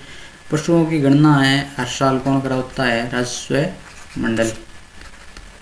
राजस्व मंडल अजमेर जो है अपने हर साल ये प्रति 2 वर्ष से इनकी पशुओं की गणना जो है राजस्व मंडल द्वारा करवाई जाती है। तो ये अपने को याद रखना है। टोटल पशुधन कितना है राजस्थान में, जनसंख्या तो है 6.85 करोड़ और पशु कितने हैं 5.68 करोड़। 5.68 करोड़ ये अपने को ध्यान रखना है, जनसंख्या से कम है 5.68 करोड़। उसके बाद में राजस्थान में खनिजों के भंडार कितने प्रकार के हैं 81 प्रकार के हैं। ये बहुत सारी किताबों में अपने पढ़ते हैं, वैसे 81 प्रकार के आपके खनिज पाए जाते हैं राजस्थान में और उसमें से 81 में से 57 प्रकार के खनिजों का अपने उत्खनन करते हैं, मतलब उसका खानों से निकालते हैं अपने 57 प्रकार के। टोटल तो 81 प्रकार के, उसमें 57 प्रकार के अपने निकालते हैं। बिंदु नंबर 7 बहुत इंपॉर्टेंट है। 2019 तक जैसे अपने ऊर्जा की बात की थी, जैसे ऊर्जा आपने बात की थी 250 मेगावाट लगभग है, 249 पॉइंट कुछ था 88। तो वो ऊर्जा थी। ये सड़कों की लंबाई है, सड़कों की लंबाई कितनी है 2,64,244.05 किलोमीटर। तो पूरी राजस्थान में मार्च 2019 तक राजस्थान में कुल सड़कों की लंबाई कितनी थी 2,64,244.05 किलोमीटर। ये अपने को आंकड़ा याद रखना है। आगे बिंदु नंबर 8 ने मार्च 2019 तक राज्य में सड़कों का घनत्व है, ये भी बहुत इंपॉर्टेंट है। सड़कों का घनत्व का मतलब क्या है कि 100 वर्ग किमी में। 100 वर्ग किमी मतलब 100 वर्ग किमी का मतलब ये है कि ये 100, ये 100, ये 100 और ये 100। 100 किलोमीटर इधर, 100 इधर, 100 इधर, 100 इधर। इस एरिया में सड़कें कितनी किलोमीटर है उसको बोलते हैं सड़कों का घनत्व। प्रति 100 वर्ग किमी में सड़कों की लंबाई कितनी है? 77.21। भारत में कितनी है? 143.08। भारत में ज़्यादा है राजस्थान से।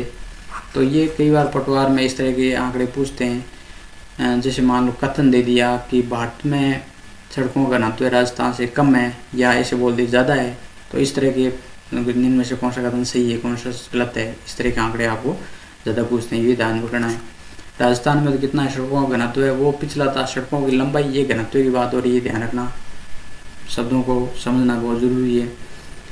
तो ये आपके सड़कों का घनत्व है 77.21 किमी प्रति 100 वर्ग किमी में। ये तो राजस्थान की होगी 77, और 143 कहाँ है? भारत में। उसके बाद में पर्यटकों वाला ज़्यादा कुछ इंपॉर्टेंट नहीं है, आप इसको छोड़ सकते हो। कुल पर्यटक ऐसे याद रख लो, तो रख लेना एक बार, 538.26 लाख पर्यटक आपके आए थे वर्ष 2019 में। प्राथमिक विद्यालय कोई खास नहीं है। उसके बाद उस प्राथमिक इसको भी छोड़ सकते हो। माध्यमिक है, उच्च माध्यमिक विद्यालय ये देख सकते हो भाई, 35,000 लगभग प्राथमिक है। प्राथमिक मतलब ये 1 से 5 तक के विद्यालय है, 35,000। उसके बाद उच्च प्राथमिक मतलब 1 से 8वीं तक के विद्यालय है, वो 19,000 है। उसके बाद में माध्यमिक या उच्च माध्यमिक स्तर के विद्यालय है, 10वीं या 12वीं लेवल के, वो है 1 से 10वीं या 12वीं तक के, वो है 14,898। उसके बाद में डाइस रिपोर्ट है 2019-20 के आधार पर राजकीय विद्यालयों में कुल नामांकित छात्र कितने हैं? 62.89 लाख इतने छात्र सरकारी विद्यालयों में पढ़ते हैं। कस्तूरबा गांधी बालिका विद्यालय कितने हैं? 319। ये ज़्यादा कुछ खास नहीं है। आप आंकड़ों को देखें तो अपने को एक तो मेन याद रखना है, 8 नंबर, 9 नंबर और 10 नंबर, ये 3 बिंदु इसमें इम्पोर्टेंट है, ये आप लिख लेना। देखो ये जितनी भी आर्थिक समीक्षा, मैं एक बार फिर बोल रहा हूँ, आर्थिक समीक्षा के आंकड़े आप एक कॉपी में लिख लेना। बार बार आप यूट्यूब से देखोगे तो डिस्टर्ब होगे, तो इससे अच्छा है कि आप ये आंकड़े सारे एक कॉपी बना लो, उसके अंदर उतार लो और लिख के याद करो बिना देखे। जैसे कॉपी में लिख लिया, याद कर लिया, कॉपी बंद करी, उसके बाद में उसको रीडिंग मारो कि उसमें कितना था, उसमें कितना था। या एक तरफ लिख लो, एक तरफ आंकड़ों पे हाथ रख लो और उसके बाद में देखो कि मार्च 2019 तक राजस्थान में जो है सड़कों का घनत्व कितना था। तो वो आंकड़ा दिमाग से में फट से आपके दिमाग में आना चाहिए कि भाई 77.21 किमी है प्रति 100 वर्ग किमी में। तो ऐसे आंकड़े मतलब लंबे टाइम तक याद रखना एक चुनौती होती है। जैसे एग्ज़ाम का कुछ भरोसा नहीं है, कभी जैसे अपने तारीख देते हैं उस तारीख पे होना एक बड़ी चुनौती होती है। तो एग्ज़ाम आगे खिसक जाते हैं तो इतनी तैयारी, अपने जोश कमज़ोर पड़ जाता है। तो उस जोश को बनाए रखना है। और जो इस जैसे लॉकडाउन चल रहा है, लॉकडाउन में अपने जोश को जो बनाए रखेगा वही लंबे टाइम तक। जैसे अपने पढ़ाई, ऐसे मान लो कि बीच में ब्रेक दे दे के जो पढ़ता है ना, उसकी पढ़ाई कभी काम आती नहीं है, और वो खाली ऐसे मान लो टाइम पास का ज़रिया है एक तरह से। तो आपको पढ़ाई जारी रखनी है, किसी भी कंडीशन में आपको ब्रेक नहीं देना है बीच में कि एग्ज़ाम अभी नहीं हो रहे हैं, बाद में होंगे तो बाद में पढ़ लूँगा। तो इस तरह की भावना आपको कभी भी नहीं रखनी है। आपको कंटिन्यूस लगातार पढ़ते जाना है। आपके पास जो भी किताबें हैं, जो आपको टॉपिक समझ नहीं आता है, तो हमारे टेलीग्राम चैनल से जुड़िए, आप टॉपिक बताइए, उस टॉपिक पर अपने वीडियो बना के हम अपलोड करने का प्रयास करेंगे। तो आपको जो टॉपिक समझ नहीं आ रखे हैं तो वो आप वहाँ पे टेलीग्राम में आप लिख सकते हो कि सर ये टॉपिक जो हमें समझ नहीं आया, आप इस पर वीडियो बना के अपलोड कीजिए। तो ये आंकड़े आप इस तरह याद कर सकते हो। और कंटिन्यूटी अपने को बहुत ज़रूरी है बनाए रखनी, कोई भी अपनी परीक्षा में सफल होना है तो। चलिए आगे चलते हैं। उसके बाद में बिंदु नंबर 16 है आपका, राज्य में स्वामी विवेकानंद। ये भी कुछ खास नहीं है, ये भी राजकीय विश्वविद्यालय। ये ध्यान रखना कि राजकीय विश्वविद्यालय मतलब हो गया यूनिवर्सिटी। जैसे अपने बीकानेर की बात करें तो बीकानेर यूनिवर्सिटी आपकी कौन सी है? महाराजा गंगा सिंह विश्वविद्यालय। ये राजकीय की बात कर रहा हूँ। जैसे प्राइवेट भी बहुत सारी है, तो राजकीय की अपने मान लो कितनी है? 33 जिलों में 27 ही है। उसके बाद में दंत महाविद्यालय, ये तो महाविद्यालय की बात है। जैसे अपने महाविद्यालय अपने बजू में भी महाविद्यालय एक राजकीय है, तो ये यूनिवर्सिटी है, ये है आपके महाविद्यालय। महाविद्यालय मतलब इंग्लिश में हो गया कॉलेज। उसके बाद में बिंदु नंबर 19 प्राथमिक स्वास्थ्य केंद्र। प्राथमिक स्वास्थ्य केंद्र मतलब क्या हो गया, PHC, primary health centre. Primary health centre कितने हैं, 2054 में। मातृ और शिशु कल्याण केंद्र है वो 118 है। केंद्रीय सहकारी बैंक, देखो ये सहकारी वाला क्या है मामला, सहकारी वाला ऐसे है, मान लो आप कि एक इसके नीचे और आएगा आपके आगे वाले बिंदु में,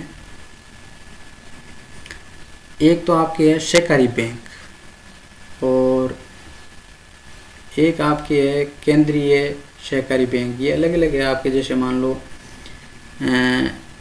यहाँ आपको ये थोड़ा समझा देता हूँ। सहकारी शाख,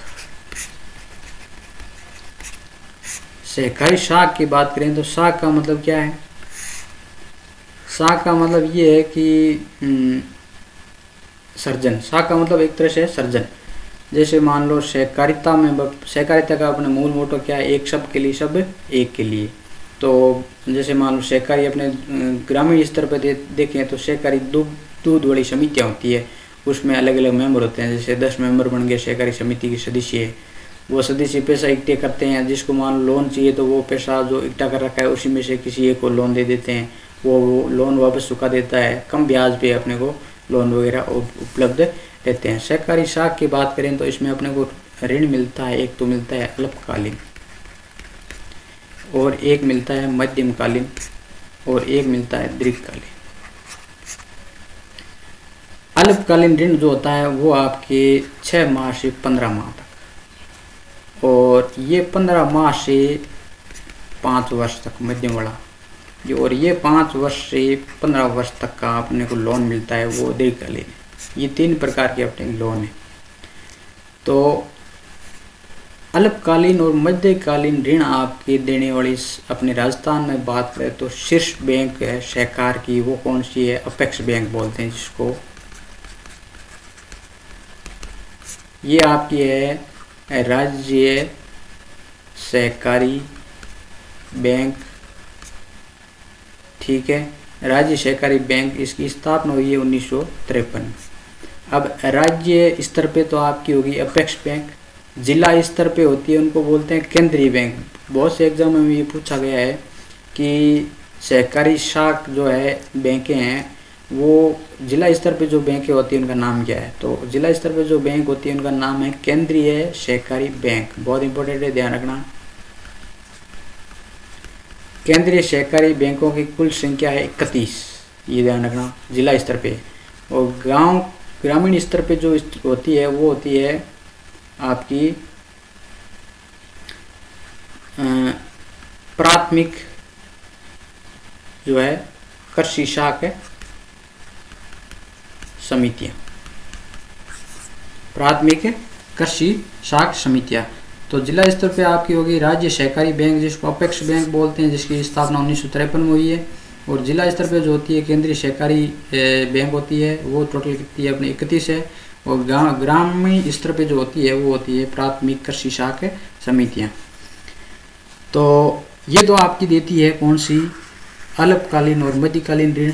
और उसके बाद में दीर्घकालीन ऋण देने का काम किसका है, ये आपके है राज्य सहकारी भूमि विकास बैंक का। दीर्घकालीन ऋण अपने सहकार में कौन देता है, राज्य सहकारी भूमि विकास बैंक।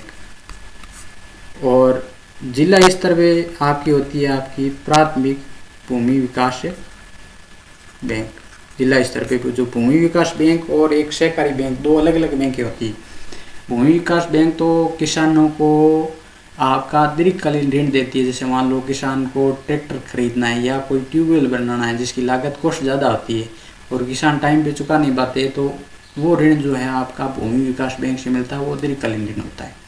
अल्पकालीन और मध्यकालीन ऋण अगर किसान को चाहिए तो किसान अपेक्स बैंक जो राज्य स्तर का है उस पर संपर्क कर सकता है, या केंद्रीय सहकारी बैंक है जो जिला स्तर पे उस पर संपर्क कर सकता है। और ग्रामीण स्तर पे अपने को ऋण चाहिए जैसे वो है प्राथमिक कृषि सहकारी समितियां, तो वो ऋण उपलब्ध करवाती है, वो होता है आपके अल्पकालीन और मध्यकालीन ऋण।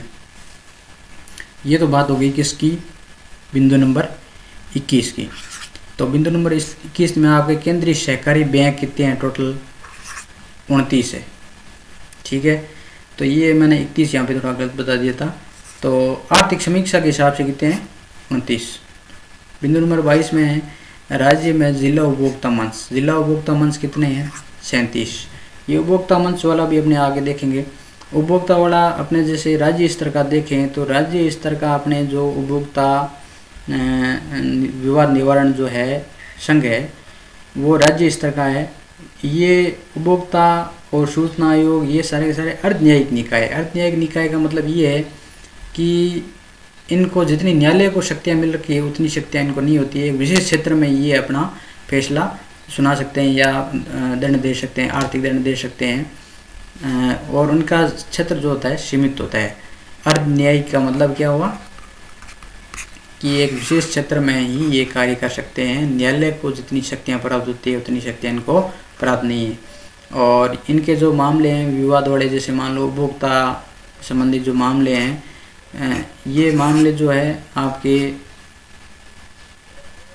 इनको न्यायालयों में ट्रांसफ़र कर सकते हैं। जैसे मान लो कोई उपभोक्ता है, उसको न्याय उसको लगा है कि भाई जो उपभोक्ता संघ है या उपभोक्ता जो कमीशन है उसने जो फैसला दिया है वो सही नहीं है, तो वो आगे हाई कोर्ट सुप्रीम कोर्ट तक जा सकता है।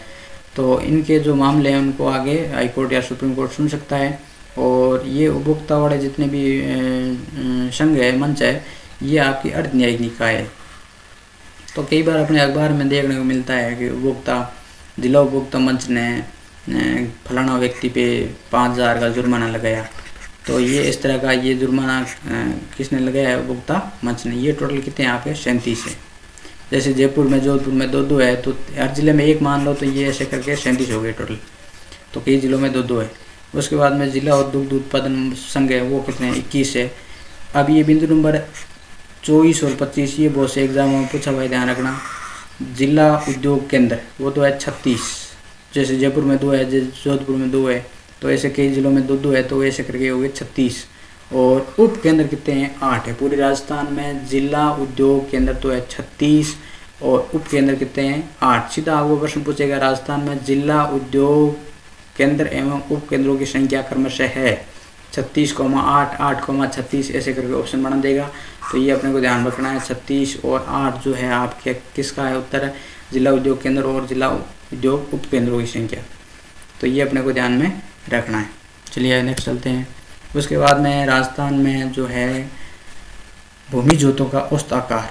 तो भूमि जोतों का औसत आकार वो कितना है? 2.73 हेक्टेयर। 1 हेक्टेयर में कितना होता है? 4 बीघा होता है लगभग। 3.95 जो होता है 3.95। तो ये लगभग आपका 2.73 हेक्टेयर होता है आपका भूमि जोतों का औसत आकार। भूमि जोतों का औसत आकार का मतलब क्या है? भूमि जोत का मतलब क्या है कि कृषि योग्य भूमि कितनी? भाई सारी भूमि में तो कृषि करते नहीं अपने। कृषि योग्य भूमि कितनी है वही क्या कहलाता है? कृषि जोत का आकार। तो राजस्थान में भूमि तो वैसे क्षेत्रफल तो अपने बहुत सा है, लेकिन कृषि योग्य भूमि कितनी है उसका आकार कितना है? 2.73 हेक्टेयर। उसके बाद में राष्ट्रीय बागवानी मिशन के अंतर्गत राज्य के चयनित जिले। तो बागवानी मिशन 2004-05 में चालू हुआ था। बागवानी मिशन का मतलब क्या है कि किसान खेती तो कर रहा है लेकिन उसकी आमदनी में वृद्धि नहीं हो रही है। तो इस आमदनी को वृद्धि करने के लिए सरकार द्वारा, केंद्र सरकार द्वारा ये योजना राष्ट्रीय बागवानी मिशन चालू किया गया है। इसमें किसान जो है अपने खेत में फसलों, जैसे परंपरागत जो फसलें हैं उनके साथ साथ जैसे मान लो फल और फूलों का उत्पादन भी कर सकता है। बागवानी की जितनी भी जैसे फलों से, फूलों से और जैसे बांस का उत्पादन है, तो ये अलग अलग जो है इसमें अगर किसान कोई रुचि रखता है तो सरकार इसमें आपको सब्सिडी देती है और इस सब्सिडी के आधार पर वो राष्ट्रीय बागवानी मिशन है उसके अंतर्गत आपके जो है इसमें योजना का लाभ ले सकता है। और राष्ट्रीय बागवानी मिशन के अलावा जो आपके इसमें कुल आपके चयनित जिले हैं 24। चालू कब हुआ है राष्ट्रीय बागवानी मिशन? 2004-05 में। और कुल जिलों की संख्या कितनी है? 24। उसके बाद में आता है स्मार्ट सिटी मिशन के अंतर्गत राज्य के चयनित ज़िले। तो स्मार्ट सिटी में टोटल ज़िले हैं 4, ये अपने को ध्यान में रखना है। स्मार्ट सिटी में चयनित ज़िलों की संख्या कितनी है? 4। तो स्मार्ट सिटी मिशन जो है आपके, वो आपके स्मार्ट सिटी वाला मिशन जो है चालू कब हुआ है, ये अपने को ध्यान में रखना है स्मार्ट सिटी वाला। तो स्मार्ट सिटी जो मिशन है आपके, वो है